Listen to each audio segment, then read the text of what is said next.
Hanya saja aku tak membatasinya dalam nama, rupa, atau tempat ibadah. Surga dan neraka itu bukan tujuan, tapi cermin dari batin kita sendiri. Kau takut neraka? Aku takut kehilangan cinta kasih.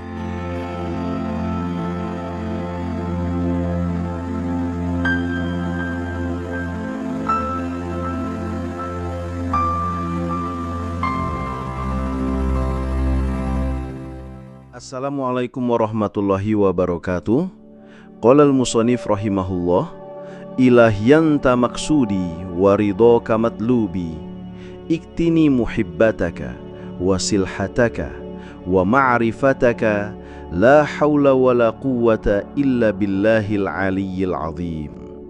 Sahabat sigar penjalin yang dirahmati Allah, semoga setiap hembusan napas Anda selalu berada dalam naungan rahmat dan kasih sayangnya. Semoga kesehatan lahir dan batin, ketenangan jiwa, serta cahaya kesadaran senantiasa menyertai perjalanan hidup Anda.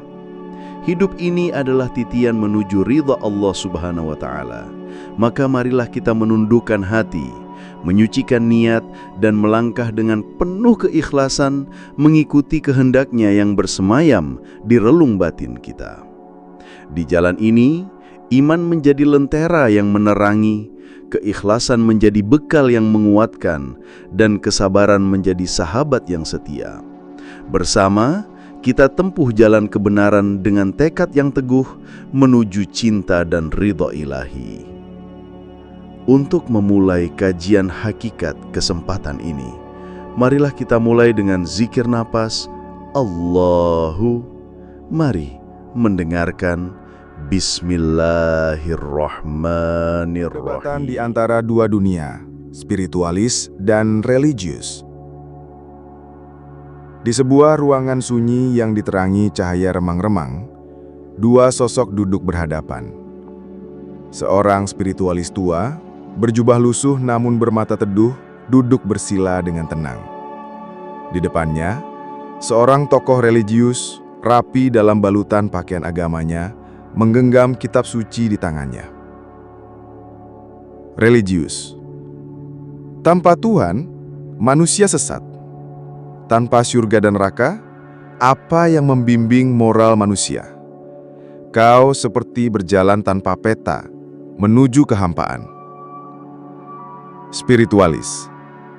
Aku tidak menyangkal adanya Tuhan, hanya saja aku tak membatasinya dalam nama, rupa, atau tempat ibadah. Surga dan neraka itu bukan tujuan, tapi cermin dari batin kita sendiri. Kau takut neraka? Aku takut kehilangan cinta kasih. Religius. Mengernyit. Tapi bagaimana kau bisa yakin akan kebenaran jika semua serba relatif? Tanpa aturan ilahi, kebenaran bisa ditafsir seenaknya. Spiritualis.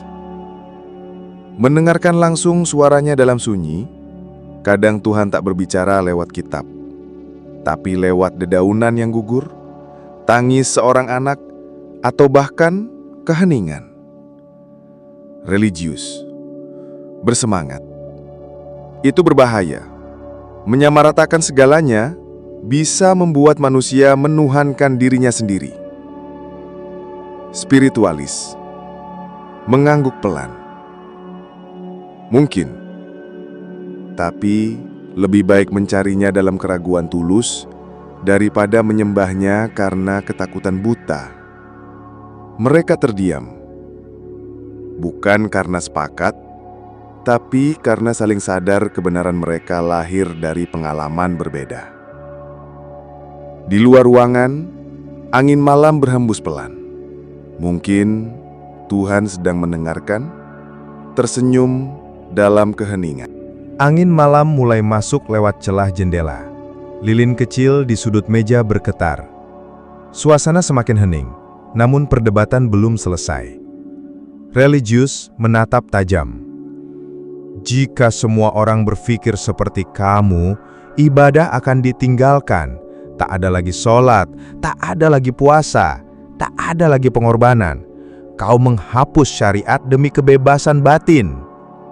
Spiritualis menutup matanya sebentar, lalu membuka perlahan. Aku tidak menghapus, hanya tidak memaksakan. Bagiku, sholat itu suci, tapi hanya jika lahir dari cinta, bukan sekadar rutinitas takut dosa. Tuhan tak butuh gerakan tubuh kita, Ia butuh kehadiran hati kita. Religius dengan suara agak meninggi. Tapi syariat itu perintah, itu pondasi. Tanpa itu, agama hanyalah kabut. Spiritualis tenang. Maka, biarkan yang memilih kabut menemukan cahaya dengan caranya. Tidak semua bunga mekar di waktu yang sama. Ada yang butuh musim dingin untuk sadar betapa hangatnya sinar Tuhan. Religius terdiam sejenak. Mungkin bukan kalah, tapi tersentuh. Ia mulai bertanya-tanya, apakah selama ini ia menyembah Tuhan atau hanya ketakutannya sendiri. Spiritualis memejamkan mata. Bukan merasa menang, tapi sadar tidak semua jiwa bisa berjalan tanpa pagar. Dan itu bukan salah. Dua jalan, satu tujuan, tapi berbeda cahaya. Pagi menyingsing. Matahari belum tinggi saat dua tokoh itu melangkah keluar dari ruangan sunyi tempat mereka berdebat semalaman. Mereka berjalan beriringan, diam-diam menyadari bahwa meski berbeda keyakinan, langkah mereka masih bisa sejajar. Mereka tiba di sebuah desa. Sederhana, kecil, tapi penuh cerita. Anak-anak berlarian, ibu-ibu menjemur pakaian, tapi yang membuat mereka berhenti adalah satu pemandangan. Seorang lelaki tua terbaring di tepi jalan, tak berdaya, kotor, kurus, tak dikenal siapapun. Religius cepat menghampiri. "Cepat, kita harus bantu dia. Ini fardu kifayah. Kasihan, dia bisa meninggal." Spiritualis hanya diam sejenak, lalu ikut membantu tanpa berkata apa-apa. Mereka mengangkat lelaki tua itu ke sebuah gubuk kecil, membersihkannya, memberinya makan. Namun anehnya, orang-orang di desa hanya menonton, tak ada yang mendekat. Religius bertanya, "Kenapa kalian hanya melihat? Bukankah menolong sesama itu perintah agama?" Seorang warga menjawab pelan, "Kami takut, kata orang, dia orang gila, dia tidak percaya Tuhan. Bahkan katanya, dia pernah membakar kitab suci." Religius terdiam. Ia memandang lelaki itu dengan keraguan, tapi spiritualis tetap memberi air dan membasuh luka-luka lelaki itu.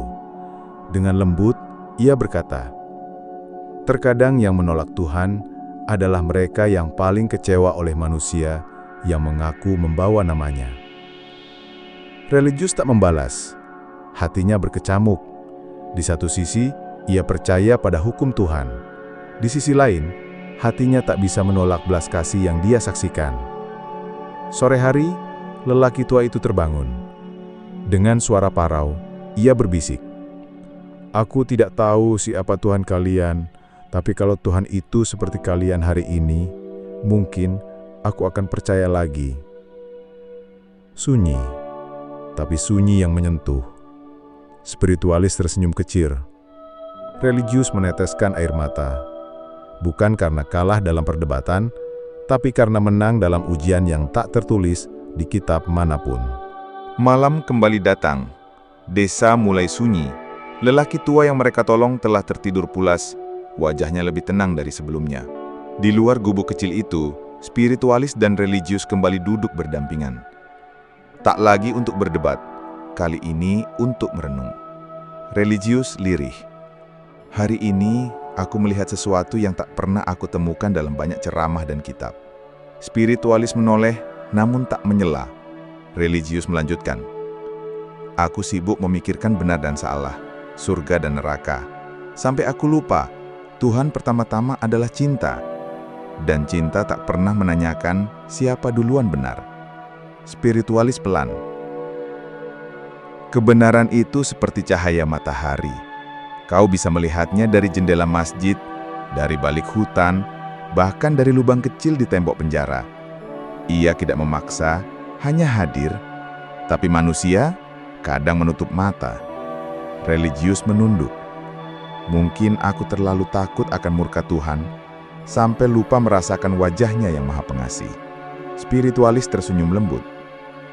Dan mungkin aku terlalu sibuk mencari Tuhan di luar, sampai lupa ia juga hadir dalam bentuk hukum dan aturan untuk mereka yang butuh pegangan. Mereka tertawa kecil, bukan untuk saling mengejek, tapi karena baru sadar satu hal, mereka tidak pernah benar-benar bertentangan. Religius butuh spiritualis untuk melembutkan jiwanya. Spiritualis butuh religius untuk tetap membumi. Di kejauhan, suara azan berkumandang. Religius berdiri, bersiap sholat. Tapi sebelum melangkah, ia bertanya, "Kau tak ikut?" Spiritualis menjawab, "Hari ini, aku sudah sholat.